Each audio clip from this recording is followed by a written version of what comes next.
No, it's not 88. It's not 88 this time. That was funny last week. 90. I even I enjoyed that moment. That was that was a way to break the ice, wasn't it? Yeah. All right, Mitchell, you're running camera tonight. We are going to do show number 90. Mike, are you on your cell phone? What are you doing? I probably need to Walker turn- stuff. Walker's amazing. Yeah, we're gonna do some pictures. You're gonna pull some stuff of him and Kellen. It's going to be a really simple opening. Ready? Somebody give us a countdown. 3, 2, 1.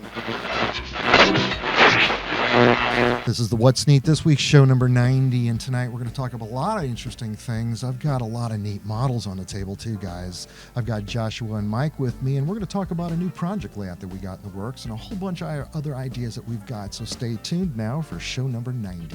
Don't forget, we talk about Daniel too. Yeah. The What's Neat This Week video podcast is supported by enthusiastic model railroaders just like you.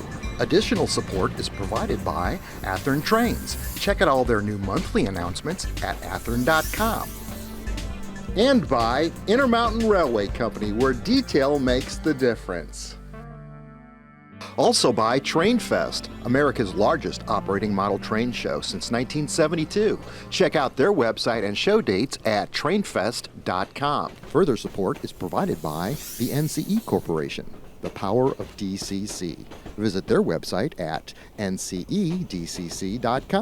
And thank you for supporting the What's Neat This Week podcast.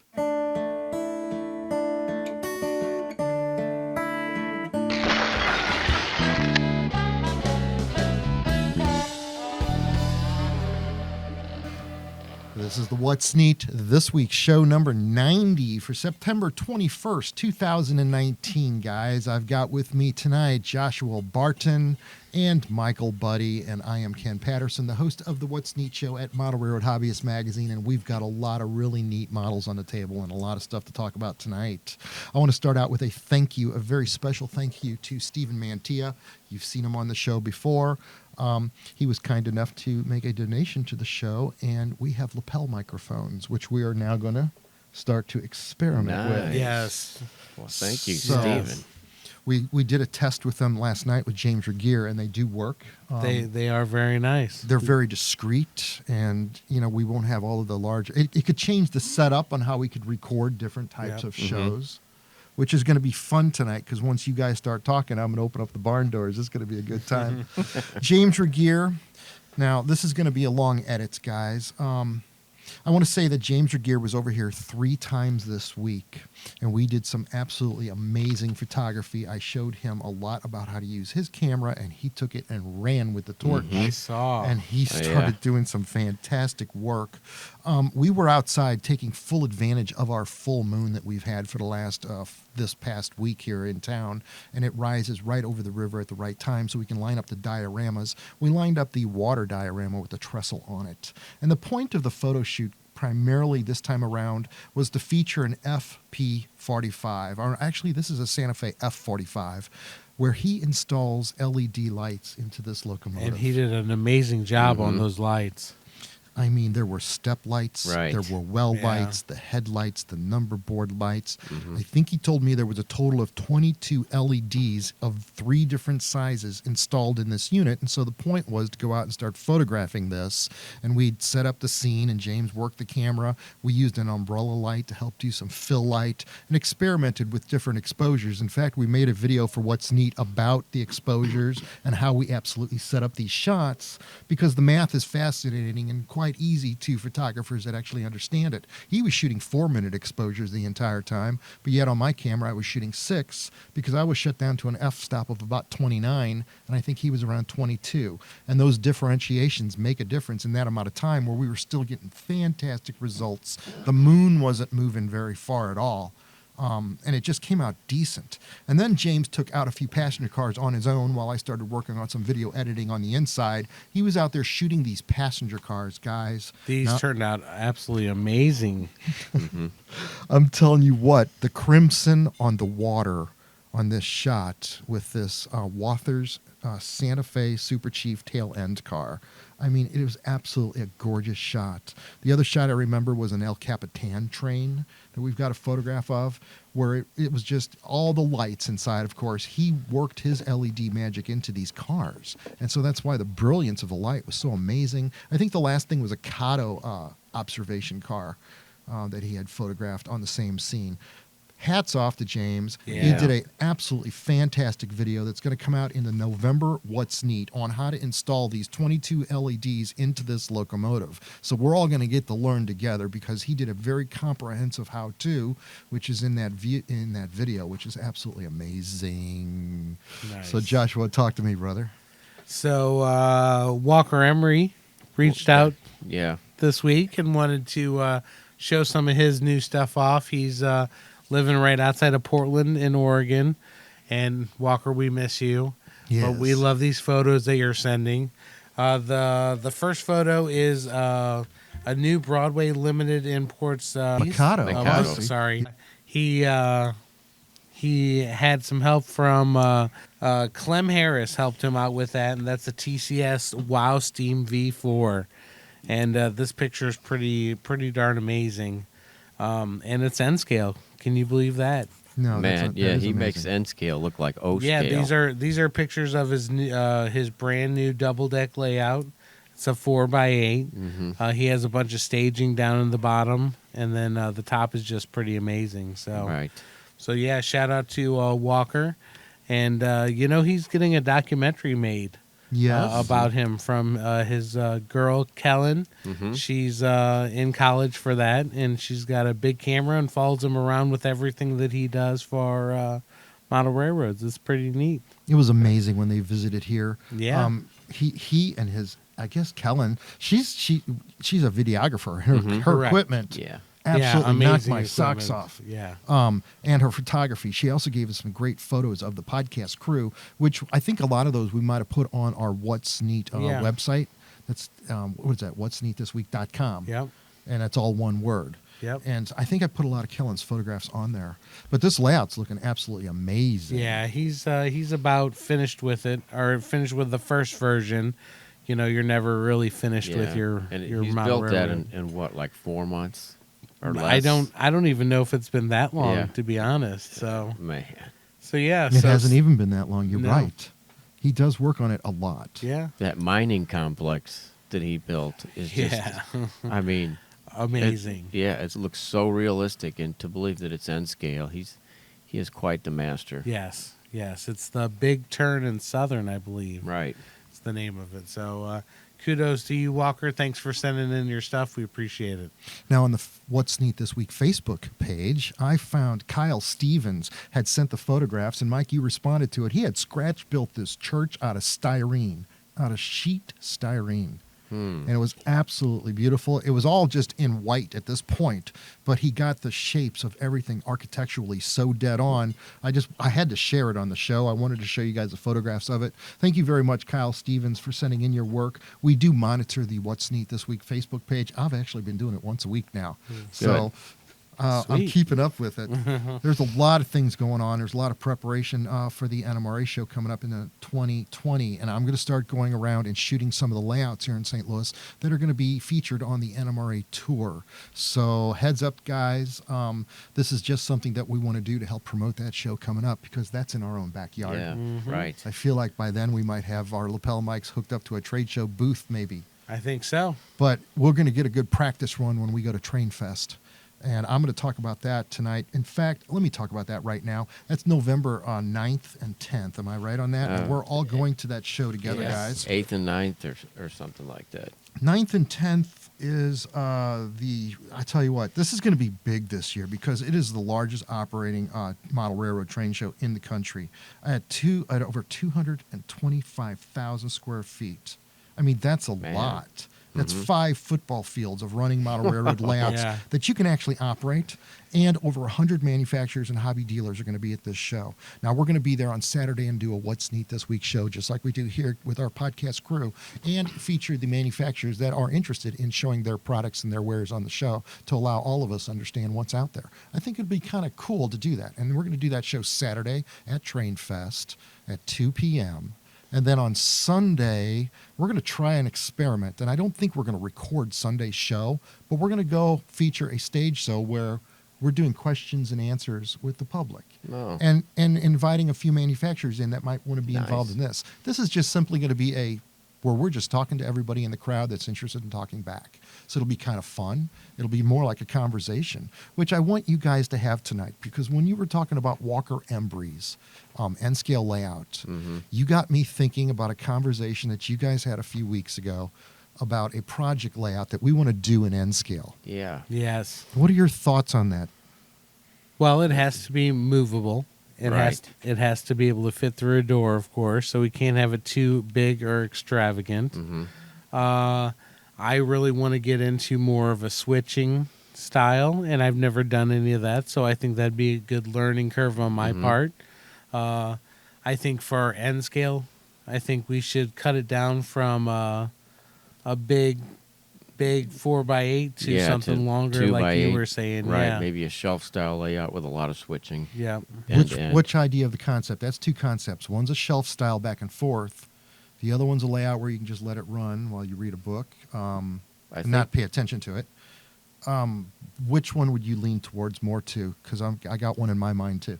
I would say switching. That's my personal. So I like 2 foot by 8 foot. Yeah.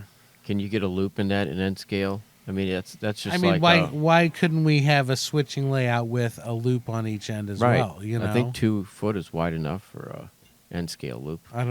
With a sharp curve. I think that'd be doable. Right. Okay, interesting. I would build something maybe like you said earlier, maybe a 4x8, but I would cut out the middle and give it a hourglass type of a shape to it. Yeah. So you get more curvature ability. Then you can divide it off with a row of hills. You've got scenery on one side of one type or a town, the other side. Do you remember that Clinchfield Railroad that ran in the Model Railroader magazine in the 80s? That layout, that was what got me that idea of doing that. One of the ideas that got me on the Midwest Valley Modelers design was that Clinchfield layout, and that was a modular layout in 4 sections. And that was an N-scale layout that did, in fact, have operation on it. I'm not probably running any photographs of it that I have copyright to do, but you guys remember this. Anybody who's been in the hobby for as many years as I have, it's like it was a no-brainer. It was an amazing featured article in Model Railroader magazine, and it actually helped me with my ideas on how to model. Really? It impressed me that N-scale could be so great back then. You look at these beautiful Intermountain cars we got on the table on N-scale. Yeah. And these things are so finite, it has reopened my eyes. I shot a lot of these cars outside. This is the Intermountain 2-bay N-scale hopper, and it was a rock, and it just looked beautiful out in real sunlight. It's hard to tell that it's N scale, really. Is it HO or N-scale? Because it's so finite. Yeah. And I even compared the S-Clair cars both together, HO and N in one shot. I also shot these beautiful stack trains that are on the table today. These are HO scale models from Intermountain. This is their latest offering. And I'm telling you what, I am so impressed with these. I don't even know where to start. I shot some video outside of me shooting these, and I also shot a lot of still photographs. These are the HO scale Maxi 4 Pacer stack train cars. And the containers are really interesting. They make a lot of different size containers. The 3 I've got that I can identify on the table is the APL. Those are the Jingo corrugated 48-foot long containers. And then the Duraplate 53s and the Hyundai 53s. These are beautifully detailed with all the door latching on the ends of the cars. It was a treat photographing these outside. They actually just really held up well in the model scenery out there. They also make these cars in 20-foot and 40-foot and 45-foot, various types, corrugated and or smooth sides. Be sure to check out their website at intermountainrailway.com, and you can check out all of the neat models that they've got available. I was very impressed with these. It was a very nice photo shoot. Thank you very much, Intermountain, for sponsoring and helping us support this Model Railroad show that we do to try to share the hobby with everyone. Let's go back to that N-scale layout, because it's, you got me thinking. We could run down to microengineering with a piece of foam and literally lay it out there on the spot, know what we need, pay them, and build it. And I'd like to wrap it in plywood so that it'd have a beautiful outside finish on it. Of course. this is the type of a layout where if we actually build something like this, we could feature this in an article and videos at Model Road Hobbyist Magazine. Yeah. We could touch and highlight on various points on this show as we went Right. along. Yeah. And at some point, maybe just auction it off for a good cause or something to that effect. I think that would be a great idea. So there's different ideas, and it doesn't have to just be N scale. We also have the availability of the HON3. You know, I've built 2 layouts in that scale, and they worked out really well. We could also do ON30 using Bachmann items. Yeah. They've really created Wow. that. And, you know, it doesn't even have to be 4 by 8. It could be 6 feet by 4 easily enough, or 6 by 36. So there's a lot of ways to do that, and I look forward to, you know, I already know we're using microengineering track because that stuff looks beautiful. Yeah, It looks good on absolutely. film, and if we build it, we want to build it to shoot great video on it, and I think that would be the way to go. I got Mitchell running camera tonight, and you know what, Mitchell? I put the Wonder Cutter in your hand that we have from Micromark, and we experimented with it a little bit last week, and then this week I actually learned how to use it. I read the instructions, and I really tried to work with it, and it did work so far, so good with everything I've tried. But tonight I let you do something very interesting, Mitchell, and I shot video of this. I asked you, and this is the first time you ever used it, I asked you, would you please take an X-Acto knife and cut this piece of styrene? And you scored it 3 times and made a very successful straight cut. Then I said, try that Wonder Cutter. And you did that, and I told you, don't press hard, just let the saw, let the blade, the 41,000 vibrations per second do their work. And you heard it. It sounded like a little squealing mouse a little bit for a second, but it cut once. You didn't have to score 3 times. That's the one test that I've done so far that I was impressed with. It's not about timing. I mean, how much is your time worth? But the fact is, that's amazing. To cut through the styrene quickly, boom, just like that. So you can check that out at Micromark's website at www.micromark.com, guys, and enter product code WNTW for the What's Neat This Week show and get your discount. Mikey, what do you got? You just got. We saw you last week on the show. You married off yeah. your beautiful daughter. Yeah, thanks. It was really a nice weekend, nice celebration. You, Had perfect weather. You looked very happy. Yeah, it was fun. It was a good time. Everything worked out right. So I didn't have too much time for modeling, but when I got back, I did start playing with that truck up there. Another Bell truck. It'll be. It's pretty much scratch built bed with a Boley tree cutting, or pole digging apparatus on top, and then the cab is an Athearn 650, like the 1966 style truck. So that's another Bell truck that I'll be working on over the next few weeks. But those 3 box cars over on the right side, Jeff Meyer last week, he brought his exact rail cars that he got at the show in July, I think. And that's what the Rock Island car is there on the left. That's exact rails modeled. And the 2 cars on the right are ones that I had kit bashed years ago from an Athearn FMC box car. I replaced the ends and put single doors on instead of the double plug doors. And I did a lot of work on those, changed the side sills and everything. And the only thing that's wrong on those actually is the roof. But they stand up pretty well next to the exact rail model. Yeah, they look great. So, but yeah, those are appliance cars. I think they went to Evansville, Indiana, and some others went to Louisville, Kentucky, I guess, where Appliance Park is. But I don't know. That's a nice prototype that we haven't had in HO scales. A 60-foot appliance car. No, it's a good-looking car, man. Yeah, it definitely is. I like it. So last night we went to Daniel Coombs' house because, you know, we talked about Daniel Coombs was building a new layout, and I wanted to feature him in maybe December's What's Neat to just talk to him about the philosophy. His parents watched us film the footage. James Regier ran camera over there, and it was just a lot of fun last night to watch Daniel working on his new layout. I mean, he's designed a perfect little modular layout so that at some point when he moves on, he can just take it with him.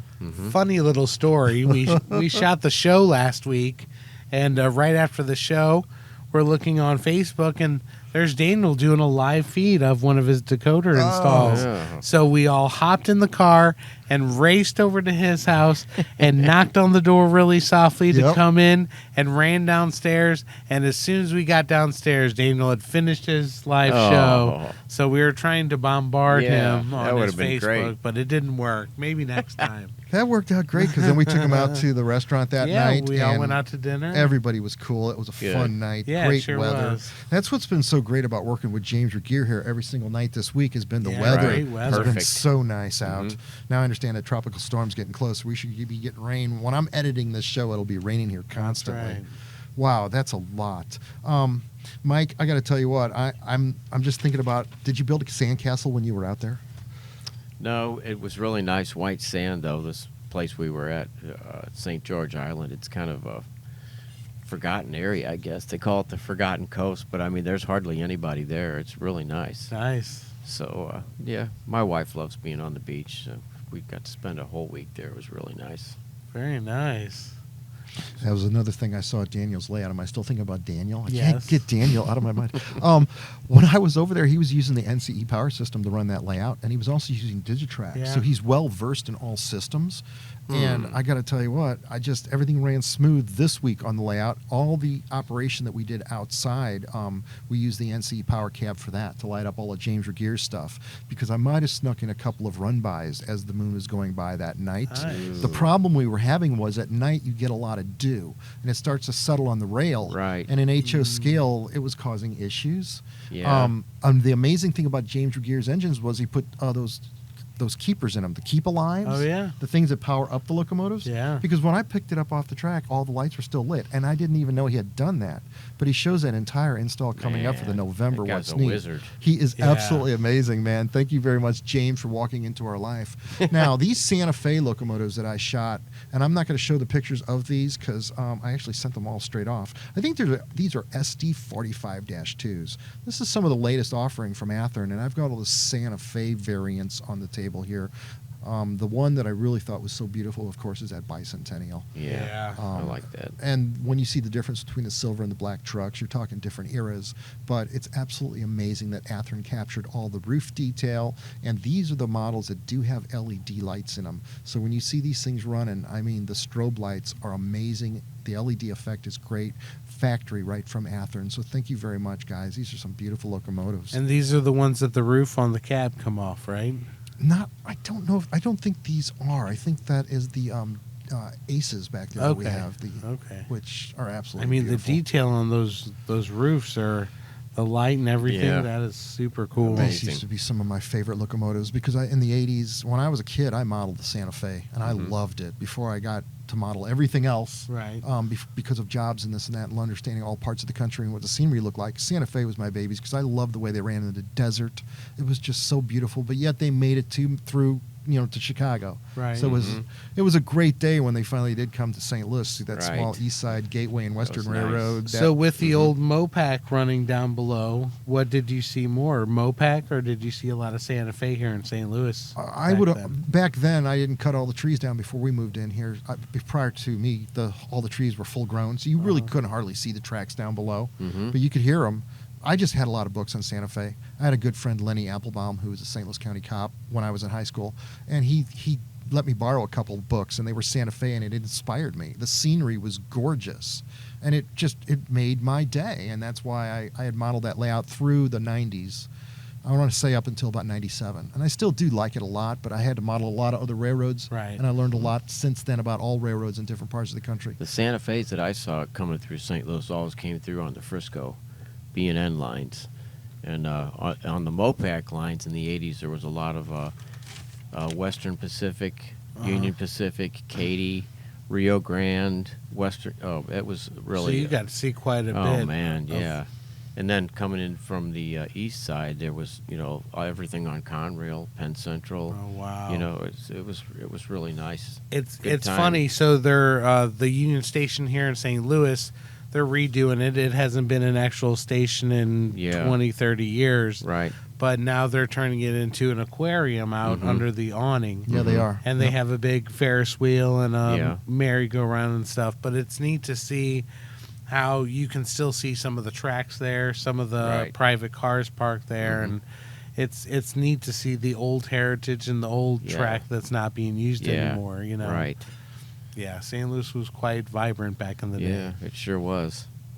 All right, guys, I'll tell you what, that's another 22 minutes of some of the most fun talking model railroading. I know the What's Neat this week, show number 90. Did I get that right? It's yes, 90, it is yes. 90. That's hard to believe. Looking forward to our week off next week where I will have the November What's Neat finished. I know it seems like it's crazy, but I'm already starting on December, guys. So right around the corner. I know. Rock and roll, guys. This is the What's Neat this week show. Bye, everybody. Let's go run some trains.